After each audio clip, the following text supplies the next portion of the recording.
Zalia was only 10 when her world changed forever. After her mother passed away from a long illness, she was sent to live with her father in the hilly town of Mbale, Uganda. The journey there was long and quiet. She held a small photo of her mother tightly in her hand the whole way, as if it could protect her from the unknown. Her father, whom she hadn't seen much in recent years, welcomed her with open arms. Beside him stood a tall, beautiful woman with a sharp smile, Nabira, his new wife. "Call me Mama Nabira," she said warmly, kneeling to Zalia's level. Zalia nodded shyly. At first, everything seemed okay. The house was clean, the rooms big, and the garden filled with papaya trees. Zalia tried her best to fit in. She helped in the kitchen, kept her room tidy, and smiled when Nabira looked her way. For a few days, it almost felt like a new beginning. Her father, always busy with his job, spent only evenings with her. They would sit on the porch watching the sunset, and he'd tell her stories about the stars. Zalia clung to these moments like gold. But then, work called him away. "Only a few weeks, my little moon," he said, hugging her tightly before leaving. "Be good for Mama Nabira."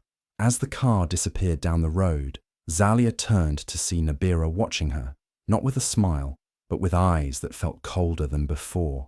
Something had shifted, and though she didn't yet know why, Zalia felt it in her chest, like the warmth had left with her father. At first, Zalia thought it was just her imagination.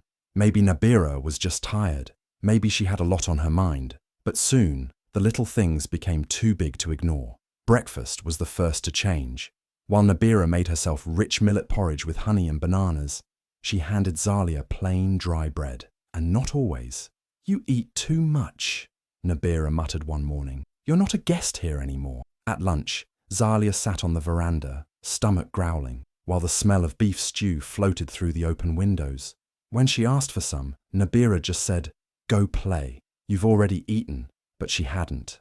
Zalia's chores began to pile up. She scrubbed the floors until her knees hurt, fetched water until her small arms ached, and still, Nabira only found faults.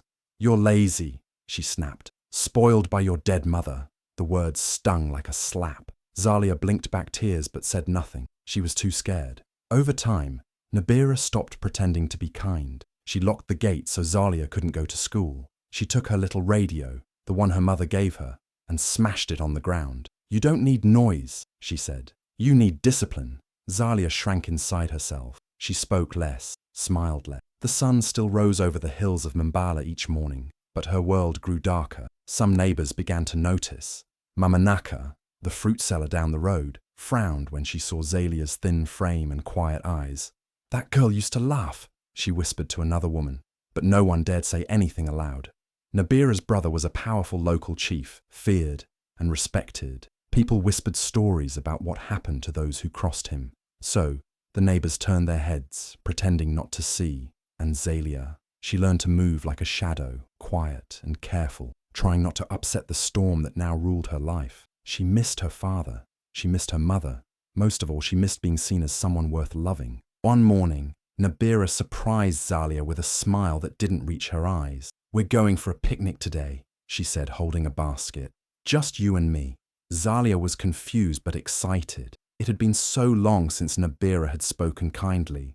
Maybe things were changing. Maybe, just maybe, this could be a new start. They walked through the village, past the market, and toward the thick forest that lay beyond the last cluster of homes. Birds chirped overhead. The sun filtered through the trees in golden beams. Zalia carried the small mat and some fruit, feeling a strange mix of hope and fear in her chest. Deeper and deeper they went. The trees grew taller, the air colder. Zalia began to slow down. "Isn't this too far?" she asked. Nabira didn't answer. Her face had gone quiet, hard. She just kept walking. Finally, they reached a strange clearing hidden deep within the forest. And there, covered in vines and dirt, stood a rusted iron cage. Nearby, a pit yawned open, and inside, Zalia heard low growls. Her heart raced. Wild hyenas. She stepped back in fear. "What is this?" she asked, her voice trembling.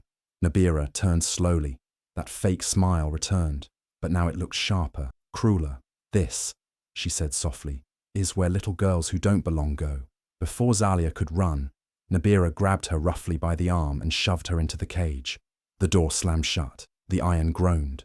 Zalia screamed, begged, cried, but Nabira only stood there, staring. Her eyes were cold, empty. Then she turned and walked away, the sound of her footsteps fading into the trees. Zalia was alone, caged. Just feet away, the hyenas paced in the pit, their yellow eyes gleaming through the shadows. The forest felt alive with silence. Time stopped. She clutched the bars, her small hands shaking. "Why?" she whispered into the wind. There was no answer, only the rustling of leaves, the quiet panting of hungry beasts, and the hollow sound of her heart breaking. That was the moment Zalia truly understood. She hadn't just been forgotten. She had been thrown away. The first night in the cage was the longest night of Zalia's life. The forest turned cold. The sky above faded into black, stars hidden behind thick branches. The sounds around her were terrifying. Low growls, rustling leaves, distant howls. She sat on the hard floor, knees to her chest, too scared to sleep, too weak to cry anymore. The hyenas in the pit beside her cage didn't sleep either. Their yellow eyes glowed in the dark. They circled, they sniffed the air. Zalia stayed frozen, afraid even to breathe. She thought about her mother, about the stories she used to tell, of brave girls and kind animals. But this wasn't a story. This was real, and it felt like the end. Then, just before dawn, something moved near the edge of the pit. A small shape limped into view. It was a baby hyena, thin, dirty, and dragging one of its legs. It didn't growl. It didn't look dangerous. It looked hurt and scared, just like her. Zalia slowly reached into the basket Nabira had left behind. One small banana was still there. Carefully, she peeled it and pushed it through the bars. The baby hyena sniffed, then ate. Its eyes met hers, and for a second, something passed between them. Something soft, something real. By morning, the bigger hyenas had stopped growling. They stayed close to the baby one, who now lay beside the cage, watching Zalia. The others watched too, but didn't attack, didn't snarl. Somehow, the wildness around her had quieted. Zalia began to speak in a low voice. Not loud, not frightened, just soft words, gentle words. "I don't want to hurt you," she whispered. "I'm just a girl, like you're just a baby." The forest listened, the hyenas listened, and in that moment, something strange and beautiful happened. The wild creatures didn't see Zalia as prey. Maybe they saw her as one of their own. Or maybe, just maybe, they saw the kindness in her heart, the kind of kindness that even humans had forgotten. She survived the night not with strength, but with softness, not with fear, but with love, and somehow that was enough. When Zalia's father returned to Mbale 2 weeks later, he came home with gifts, bright dresses, sweets, and a small music box he'd bought from Kampala. He walked into the house smiling, expecting to see his little girl running into his arms, but the house was too quiet. "Where's Zalia?" he asked, looking around. Nabira didn't meet his eyes. She folded her arms and said flatly, "She ran away." His heart dropped. "What do you mean, ran away? Why would she?" "She was difficult," Nabira said coldly, "always crying, refusing to listen. I think she missed her mother too much. She packed some things and disappeared. Maybe she went back to your relatives." That didn't make sense. Zalia was gentle, quiet, obedient. She would never run away, not without writing something, not without saying goodbye. The father's smile faded, and unease began to settle in his chest. He started asking around the neighborhood. Most people avoided eye contact or gave vague answers. But one woman, Mama Naka, the fruit seller from across the road, hesitated when he spoke to her. "I didn't see Zalia leave," she said carefully. "But a few days ago, I saw Nabira early in the morning, dragging a large sack toward the forest. I thought it was for firewood, but it looked heavy. Too heavy." The father felt his stomach twist. A sack? The forest? He went back home, his hands shaking. He looked around Zalia's room, untouched, the small pillow still holding the shape of her head. Her drawings were still taped to the wall. Her sandals sat neatly by the door. Everything screamed left behind. That night, he barely slept. He stared at the ceiling, heart pounding with dread. The forest, the sack, the silence. Something was wrong, deeply wrong, and in his bones, he knew it. Zalia didn't run away. She was taken. At first, the police didn't take Zalia's father seriously. "Kids run away all the time," one officer said with a shrug. "She'll turn up." But the father refused to back down. He spoke with a voice that cracked from sleepless nights and a heart full of fear. "My daughter didn't run away," he said. "She was taken. Please, search the woods." After enough pressure, they finally agreed. A small group of officers, along with a few locals, entered the forest early one morning. The trees were thick, the ground muddy from last night's rain. Every step felt heavy. No one said a word. They searched for hours, calling her name again and again. "Zalia, Zalia." But the forest stayed quiet. Just when they were about to turn back, one officer stopped. "Did you hear that?" he said. Everyone froze. It was faint, a sound like soft crying, but not the panicked cries of someone in pain. It was something else, gentle, fragile, almost like humming. They followed the sound, pushing through the thickest part of the trees. Then, in a hidden clearing, they saw it. A rusted cage stood under the shade of tall trees. Inside, sitting on the dirt floor, was Zalia. She was alive. Her face was bruised, her clothes torn, her skin scratched. But she wasn't screaming. She wasn't curled up in fear. She was calm. Next to her, lying close like protectors, were wild hyenas. One rested its head near her lap. Another stood beside the cage, as if guarding it. Everyone froze in shock. No one moved. No one spoke. "How? Is she still alive?" someone whispered. The animals didn't growl. They didn't attack. They looked at the humans like strangers. But to Zalia, they seemed like family. She looked up at the group of men with quiet eyes and said softly, "Please don't hurt them. They kept me safe." The forest, the cage, the animals. It was all too much. One officer dropped to his knees. Another turned away, wiping tears from his face. It was horror and miracle at once.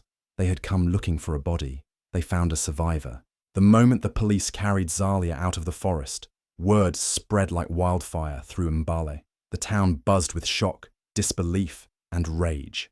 Her father held her in his arms, tears running down his face, whispering over and over, "I'm sorry, I didn't know, I should have seen." Nabira didn't say a word when the officers came to the house. She stood still, her face like stone, as they placed cold metal cuffs around her wrists. "You're under arrest for attempted murder and child abuse," one officer said. Nabira didn't flinch, not even once. At the station, under the heat of bright lights and cold questions, something inside her began to crack. At first, she blamed Zalia, said the girl was cursed, said she was trouble, said she didn't belong. But her words fell flat. Everyone could see through the lies. Then came the moment no one expected. She leaned forward, eyes dark and distant, and said quietly, "It's not the first time." The room fell silent. "What do you mean?" the officer asked. Nabira's voice turned almost calm. "When I was younger, my parents favored my little sister. She had everything. I had nothing. One day, I took her into the woods, told her we were going to pick mangoes. She never came back." The officer stared at her, stunned. "You did the same thing to her?" Nabira nodded slowly. "No one ever found her. No one looked. They just said she got lost. But I knew where she was." Chills ran down everyone's spine. She wasn't just cruel. She was calculated, cold, and she had been hiding it for years. The officers stepped out of the room, their faces pale. One of them whispered, "She didn't just hurt Zalia. She's a monster, and she's done this before." The confession changed everything. The case was no longer just about a child locked in a cage. It was about a lifetime of buried darkness finally coming to light. Zalia's rescue had uncovered more than just her own story. It had revealed a secret that had been hiding in the shadows for far too long. Zalia was taken straight to the hospital after they found her. Her body was thin, covered in bruises and scratches, but she was alive. The doctors expected her to be wild, panicked, maybe even screaming, but she wasn't. She was calm, too calm. She lay on the hospital bed without flinching as nurses cleaned her wounds. When they asked if she was in pain, she simply nodded. No tears, no anger, just a quiet, faraway look in her eyes. The doctors watched her closely. They whispered in the hallway about shock and trauma, but none of them could explain the way she behaved, especially when she saw animals. One day, a therapy dog was brought into the children's ward. Most kids were excited or scared, but Zalia, she just sat up, reached out slowly, and placed her hand on the dog's head, like she had known him forever. No fear, no hesitation. The dog leaned into her, completely still. "She's not reacting like a normal child," one nurse said. "It's like she speaks their language." Later, when a young doctor asked her gently, Why aren't you afraid of them, Zalia? Weren't the hyenas scary? She looked at him with those deep, quiet eyes and answered softly, "They were kinder than my stepmother." The room went silent. Those 6 words said everything she had been through. More than any medical chart, more than any report, they held pain, truth, and something even heavier, betrayal by the very person meant to protect her. She didn't cry much in the hospital, but some nights, the nurses would find her staring out the window, whispering stories to the stars. Stories about her mother, about the baby hyena, about a cage in the woods. She was healing, slowly, gently, but a part of her would never be the same. Not after being caged like an animal, not after finding more comfort in beasts than in human hands. When news of Zalia's rescue broke, it spread like fire across Mbale, then beyond. At first, people couldn't believe it. A little girl found alive in the forest, inside a cage, surrounded by wild hyenas. It sounded like something out of a nightmare or a legend, but it was real, and her name was Zalia. The whole town changed. Shops that once ignored her father now paused to offer him support. Women in the market cried when they heard what had happened. Men who once feared Nabira's powerful family now spoke out loud and clear. This can never happen again. Journalists came from far and wide. TV cameras were set up in the town square. Zalia's photo appeared on the front page of newspapers with a headline that gave her a new name: "The Girl Who Survived the Wild." Children whispered her story on their way to school. Teachers added lessons about child safety. Churches held prayers not just for Zalia, but for all the silent children suffering in hidden places. People were angry, but not just at Nabira. They were angry at themselves. How had no one seen it? How had neighbors stayed quiet? Why did fear keep their mouths shut when a child was in danger? Petitions were started. Community leaders called urgent meetings. There were loud demands for stricter child protection laws, more school counselors, regular home checks. No more silent suffering, one sign read. Every child matters. Zalia, still recovering in the hospital, didn't know she had started a movement, but her quiet courage, her survival, had shaken something awake in the town. People weren't just telling her story, they were changing because of it. For the first time, Mbale looked at itself in the mirror, and it promised, together, that no child would be forgotten again. Not in this town, not in these woods, not ever. The court case was quick, but powerful. Nabira sat quietly as the judge read the verdict: life imprisonment for the cruelty she had shown Zalia, and for the dark secrets she had kept hidden for so long. There was no mercy, no second chances. Justice was served. For the first time in a long time, Zalia felt a small spark of peace. After the trial, a kind woman stepped forward. Dr. Amina, a wildlife vet who had heard about Zalia's incredible bond with the wild animals in the forest. She saw something special in Zalia, a strength and gentleness that only those who truly understood animals could have. Dr. Amina offered to adopt Zalia, to give her a new home filled with care, love, and a deep respect for nature. Zalia agreed quietly, her eyes shining with hope. As the years passed, Zalia grew strong and wise. She learned about animals, the hyenas, the lions, the elephants, the very creatures that had protected her when humans had failed. She studied hard, working alongside Dr. Amina, who became more than just a guardian. She was family. Zalia's heart, once broken and caged, now beat with purpose. She became a fierce protector of wildlife, traveling across Uganda to save animals from harm. Her story inspired many, a reminder that kindness can heal even the deepest wounds, and that sometimes the wild holds the purest kind of love. In the end, Zalia didn't just survive the forest. She became its guardian, and the girl who once feared the wild became the woman who would protect it forever.